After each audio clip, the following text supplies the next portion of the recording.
चलिए आज का टॉपिक स्टार्ट करते हैं। फर्स्ट टॉपिक है ग्रेविटेशन, हमारे फर्स्ट लेसन का। ठीक है, अब ग्रेविटेशन का कॉन्सेप्ट क्या है, ग्रेविटेशन किसे कहते हैं, ये मैं आपको समझा कर देने वाला हूँ। ये आपका जो टेक्स्ट बुक है, ठीक है, यही वो थ्योरी है जो मैं आपको शॉर्ट वे में अच्छी तरह से अभी समझा कर देने वाला हूँ। ठीक है, ग्रेविटेशन किसे कहते हैं। देखिए, ग्रेविटेशन का मतलब ही ग्रेविटी होता है फर्स्ट ऑफ ऑल। ठीक है, अब देखिए इस अर्थ पर या फिर इस यूनिवर्स में दो ऑब्जेक्ट एक दूसरे को अपनी ओर खींचते हैं।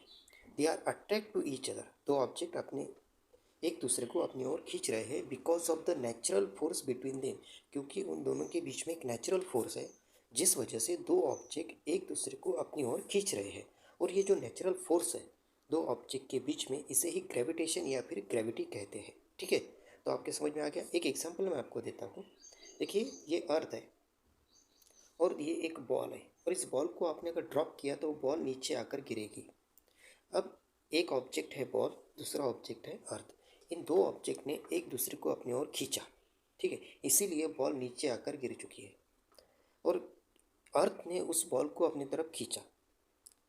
तो क्या हुआ, एक्चुअली इन दोनों के बीच में एक नेचुरल फोर्स था और उसे ही कहते हैं ग्रेविटेशन, जिसकी वजह से बॉल नीचे आकर गिरा।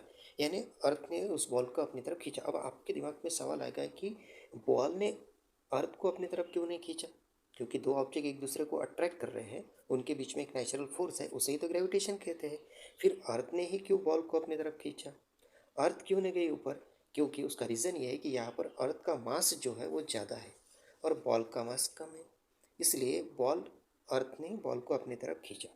ठीक है, दूसरा एग्जांपल ले लेते हैं। देखिए, अर्थ है, यहाँ पर मून है, मून भी अर्थ के चारों ओर चक्कर लगा रहा है, क्योंकि ये दोनों एक दूसरे को अपनी तरफ खींच रहे हैं because of the force between them, क्योंकि इन दोनों के बीच में क्या है, एक नेचुरल फोर्स है, उसे ही क्या कहते हैं, ग्रेविटेशन या फिर ग्रेविटी कहते हैं। ठीक है, आपको समझ में आ गया होगा कि ग्रेविटेशन या फिर ग्रेविटी किसे कहते हैं। अब देखिए एग्जाम में इस टॉपिक पर क्वेश्चन किस तरह से आएगा। क्वेश्चन दो तरह से आएगा। देखिए, first, what is gravitation, second, define gravity. ठीक है, और ये क्वेश्चन सिर्फ एक मार्क का आने वाला है, बस इसके अलावा कोई और क्वेश्चन इस टॉपिक पर नहीं आएगा। तो आपको इस क्वेश्चन का आंसर एक ही लाइन में लिखना है। ठीक है, फिर भी मैंने यहाँ पर 2 पॉइंट आपको दी है, क्योंकि जब भी एग्जामिनर आपको जितना मांग रहा है उससे ज़्यादा आप लिखिए, तब आपको मार्किंग होगा, आपको स्कोर मिलेगा। ठीक है, तो फर्स्ट ऑफ ऑल पहली लाइन देखिए क्या है कि पहली लाइन में हमने देखा कि क्या है, gravitation is the fundamental force of nature. तो ग्रेविटेशन क्या है, एक तरह का फंडामेंटल फोर्स है ऑफ नेचर, जो नेचर ने हमें दिया है, that cover the interaction between the object.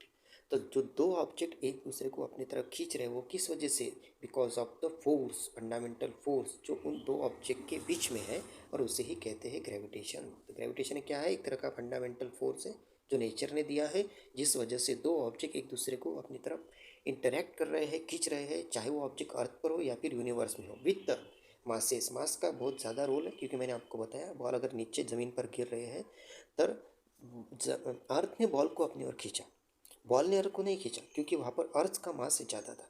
Next point देखिए, it is a responsible for the attraction between the object. यानी दो ऑब्जेक्ट एक दूसरे को अपनी तरफ खींच रहे हैं, फॉर एग्जाम्पल मून और अर्थ, ये दो ऑब्जेक्ट एक दूसरे को अपनी तरफ खींच रहे हैं बिकॉज ऑफ द ग्रेविटेशन। यहाँ पर कहा है ना, it is responsible, gravitation he responsible है जिसकी वजह से दो ऑब्जेक्ट अपने एक दूसरे को अपनी ओर अट्रैक्ट कर रहे हैं, and is the reason why object fall to the ground. और यही रीज़न है कि कोई ऑब्जेक्ट ज़मीन पर क्यों गिरता है, क्योंकि इन दो ऑब्जेक्ट के बीच में ग्रेविटेशनल फोर्स है। ठीक है, व्हेन ड्रॉप, जब हम उसे ड्रॉप करते हैं और वो ज़मीन पे गिरता है। Why planets around the sun, planet क्यों सन के आजू बाजू में घूम रहे हैं, बिकॉज सन और वो प्लैनेट, इन दोनों के बीच में एक नेचुरल फोर्स है जिसे हम ग्रेविटी या फिर ग्रेविटेशन कहते हैं। ठीक है, तो कॉन्सेप्ट समझ में आ गया होगा, किस तरह के क्वेश्चन उस पर आते हैं वो आपको समझ में आ गए होंगे, और कितने पॉइंट उस पर लिखना है वो भी आपको समझ में आ गया है। ठीक है, अगर आपको वीडियो अच्छा लगा तो लाइक कीजिए, सब्सक्राइब कीजिए और शेयर कीजिए, और मुझे बताइए कि आपको वीडियो कैसा लग रहा है, ताकि मैं और वीडियो शूट कर सकूँ। Okay, thank you.